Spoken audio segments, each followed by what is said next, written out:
guys, good evening. It's been a while since nagbablog ako regarding dun sa mga newly acquired na mga succulents. For now, as you can see, existing ko na this one. It's Crassula teneri. So fascinated dito sa mga ganitong klase na plants kasi mabuhok siya, mabalahibo, and soft, and may pagkaano lang siya, pagka-delicate. Need lang talaga na try yung hindi siya mabasa. This one kasi umuulan, nabasa siya konti. Then another one, before tayo ito na air dry ko pala ito ng mga bagong dating na halaman. This one is beer Paws. Okay, yan siya, nabalahigo pa rin siya. Siguro mga 2 months. And ito naman is elephant ear.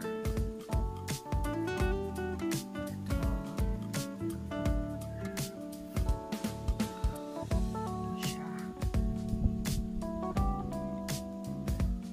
Nice. Then bago natin dating, I'll put the ID na lang later. So this one, cobweb. As you can see, talagang ano siya, may cobweb yung ano niya, clear naman. Then isang ano naman,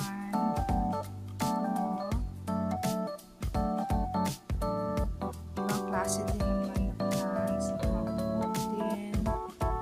And this one, the fracto yung pangalan na ano niya. Sorry sana. Ayan. Iripak ko pa. Nag-air dry na siya. And I have my white pads here. May drainage siya. Root rot. Yan. Then, yung soil mix natin. This is from Regadera.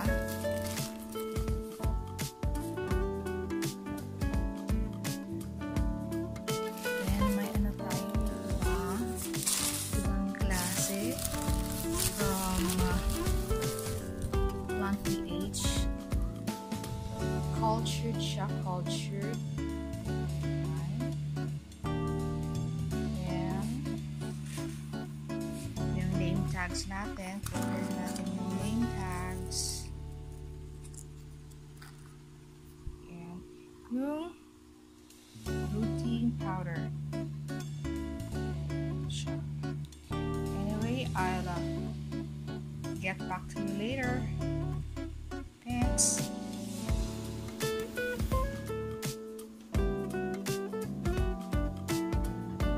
As you can see, I have my egg trays here, yung paper. Kasi ginagamit to while napapatuyo. Very ideal siya at very useful din. Nakakatulong din. So, nakaangat naman yung niya. So, may space pa. Recycling. So, I still have